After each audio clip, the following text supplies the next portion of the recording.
하나님 말씀 요한계시록 3장입니다. 요한계시록 3장 7절로 13절에 있는 말씀 저와 여러분이 같이 교독하고 마지막은 같이 읽겠습니다.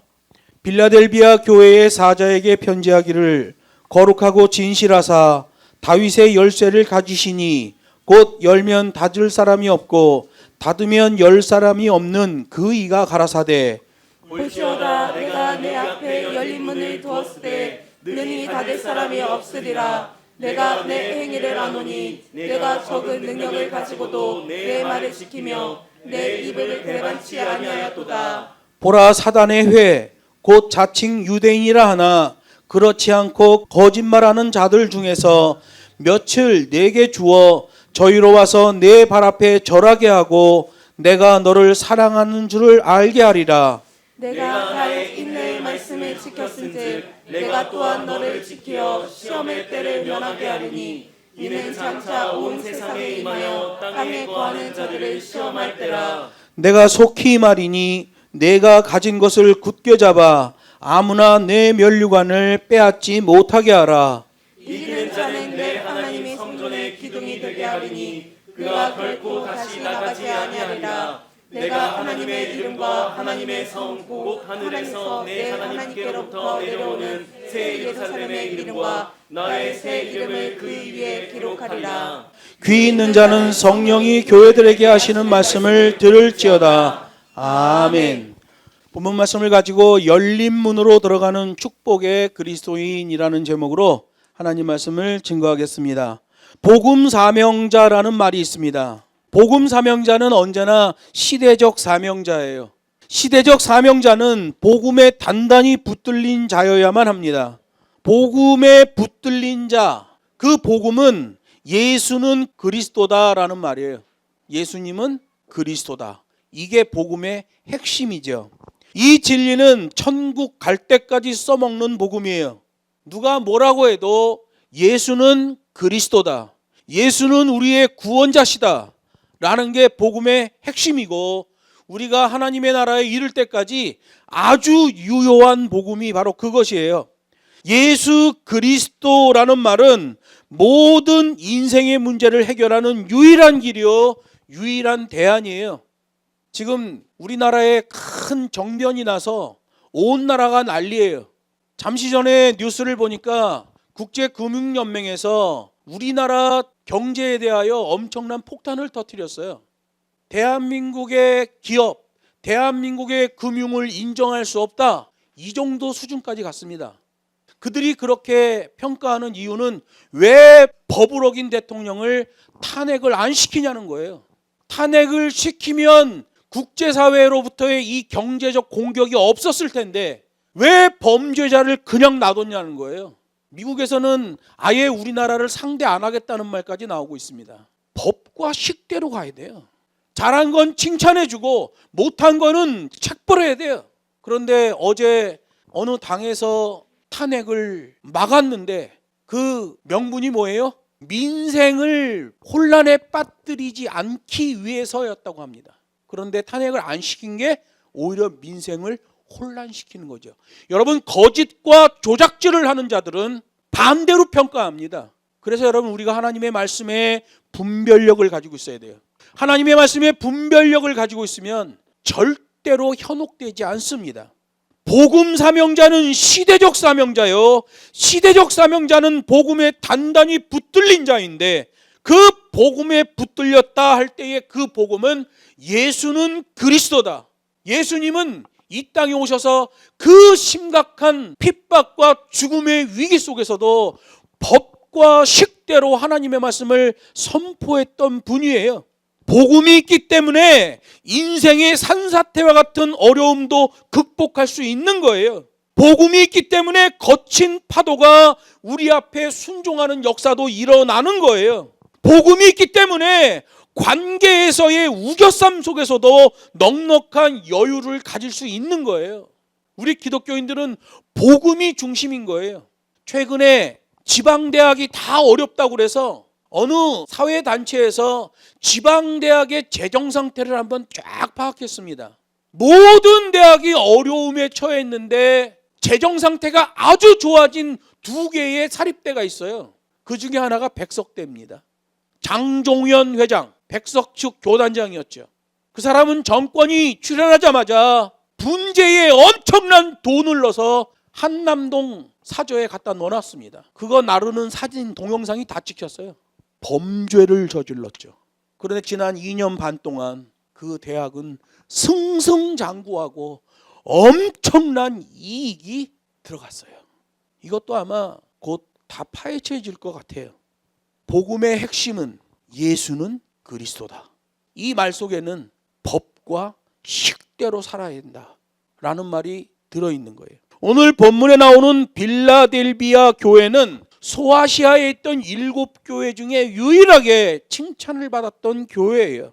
그 칭찬을 받은 이유는 적은 능력으로도 포기하지 않고 자세의 믿음, 그 행위로 승리를 했기 때문에 칭찬을 받게 된 거예요. 여기 8절에 보면 예수의 말씀을 지키고 배반치 않았다. 그것 때문에 추가 명령, 추가된 축복이 나옵니다. 네 가진 것을 굳게 잡아 내 면류관을 빼앗기지 않게 하라. 추가 명령 플러스 추가 축복이죠. 그러나 이 시대의 대부분의 교회는 복음을 배반했고 영광의 면류관을 포기하여 패망의 도구가 되고 있어요. 한국 교회 각 교단에서 꽤나 유명한 목사들이 대통령과 영부인 머리에 손을 얹고 하늘이 보낸 사람이라고 안수기도 했습니다. 그들 지금 다 어디 갔어요? 그 목사들의 복음은 가짜 복음입니다. 예수는 구원자이시다. 예수가 구원자이신 것은 그가 하나님의 법과 식대로만 행하였습니다. 그런데 그렇게 안수를 남발하고 범죄자를 하늘에 낸 자라고 말한 목사들이 지금 다 어디가 있냐 말이에요. 가슴이 무너지는 일이 아닐 수가 없어요. 복음을 배반하고 영광의 면류관을 걷어찬 패망의 도구가 돼버리고 말았어요. 구약의 기록을 보면 왜 예수님께서 이 땅에 오실 수밖에 없었는지를 기록하고 있어요. 구약의 핵심이 뭡니까? 에덴을 떠난 인생은 결국 애굽으로 내려간다라는 것이지요. 하나님이 창설해 준 에덴을 떠나면 애굽인 거예요. 그렇게 애굽에 내려가 버린 사람들을 하나님이 출애굽시켜 이끌어내시고 복된 땅으로 인도하셨는데 그 가나안 땅에서 또 패역한 삶을 살아버리는 거예요. 흐름이죠. 그게 하나님 없는 인생, 하나님을 떠난 인생들의 어쩔 수 없는 귀결이기 때문에 죄인들에게는 예수님이 필요한 거예요. 그래서 예수님이 이 땅에 오시는 거예요. 누구에게나 흔들릴 수밖에 없는 위기가 있어요. 그 위기 때에 믿음으로 극복하는 방법은 애굽에는 절대 내려가면 안 된다 라고 하신 하나님 말씀을 붙들어야 돼요. 교단장이요 총장인 자가 뇌물을 차에 싸들고 권력자에게 뇌물을 주러 가는 것은 있으면 안 되는 일이란 말이에요. 에덴을 떠나면 애굽이란 말이에요. 애굽으로 내려가지 말라는 명령을 붙잡으면 되는 거예요. 예수님도 십자가만 꼭 붙들고 계시잖아요. 나무 토막에 불과한 그 십자가를 뿌리치지 않고 끝까지 붙드심으로 그 나무 토막 십자가에서 인류 구원의 보혈이 흘러내리잖아요. 마지막 때에 징조까지 나타나고 있는 이 시대이기에 교회는 더 기독교 복음의 그 정석대로 하는 것이 필요하고 절실한 거예요.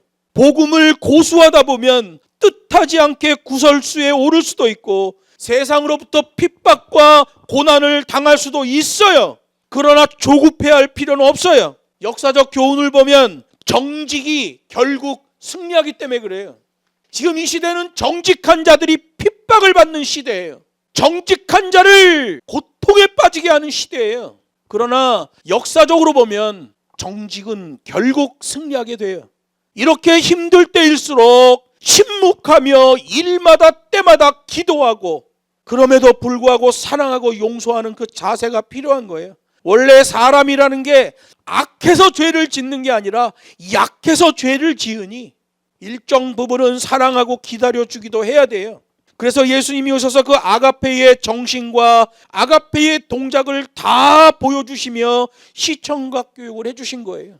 공생의 사역을 보면 그 고난의 상황 속에서도 진검승부를 하는 예수님이 그려집니다. 힘들고 어려운 시절 끝까지 자세 잡고 복음을 증거했던 예수님처럼 지금 우리나라는 너무도 힘들고 어려운 시절을 통과하고 있어요. 갑자기 이걸 당한 게 아니에요. 2년 반 전에 이미 예측을 했단 말이에요. 그런데 분별력의 문제 때문에 사람들이 미혹당하고 부화 뇌동하는 것 때문에 결국 나라가 이 모양이 돼버리고 말았어요.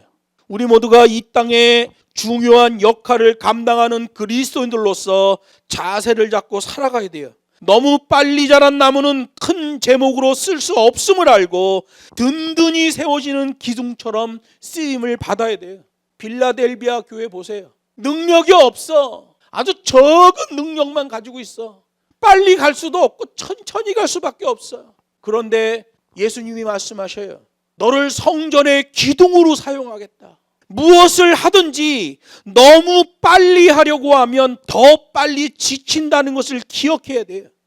우리 기독교의 복음은, 우리 기독교 복음이 요구하는 자세는 지속성의 흐름을 가지는 자세예요. 너가 예수를 믿었냐? 그 순간부터 너는 제자도로 움직여야 된다. 제자도 그 법과식으로 움직이려니 얼마나 느려요. 하나님의 법과식을 들이대면 내 감정으로 행할 수 있는 게 전부 브레이크가 걸려버린단 말이에요. 그래서 느려요. 그런데 나중에 보면 칭찬을 받는 일이 생기는 거예요. 빌라델비아 교회가 적은 능력으로 믿음을 지킨 것은 적은 능력 때문에 느릴 수밖에 없었는데 그것이 축복이 됐다는 거예요. 아마 빌라델비아 교회도 능력이 많았다면 풀 악셀 스피드를 냈을 거예요. 이벤트하고 프로그램하고 온갖 것 다 잡아 돌렸을 거예요. 그러나 어쩔 수 없는 적은 능력 때문에 느리게 갈 수밖에 없었고 느리게 가다 보니 바르게 가게 된 거예요. 빠르게 가는 게 중요한 게 아니라 바르게 가는 게 중요한 거예요. 말씀을 맺습니다. 적은 능력 때문에 어쩔 수 없이 느리게 움직였던 빌라델비아 교회, 나중에 보니 하나님의 말씀을 지키느라 느릴 수밖에 없었던 거예요. 인내로 진리의 계명을 파수한 것 때문에 그 누구도 뺏기지 않을 구원의 면류관을 받게 됐다는 거예요. 그리고 주께서 열어주시는 천국문으로 들어가게 됐다는 거예요. 여러분, 이게 교회의 순수성이에요. 초대교회 소아시아에 있던 7교회 중 유일하게 온전한 칭찬을 받았던 빌라델비아 교회, 그 교회는 적은 능력으로 하나님의 법과식의 말씀을 지키려고 인내하여 그 느린 것 때문에 바르게 갈 수 있었다. 조급하면 안 돼요. 서두르면 이스마엘, 기다리면 이삭인 거예요. 1등 선수보다도 끝까지 완주하는 꼴찌에게 더 진한 환호가 있다는 것을 기억하고 주님이 주시는 그 열린 문으로 끝내 올인하는 저와 여러분 되기를 주 예수의 이름으로 축복합니다.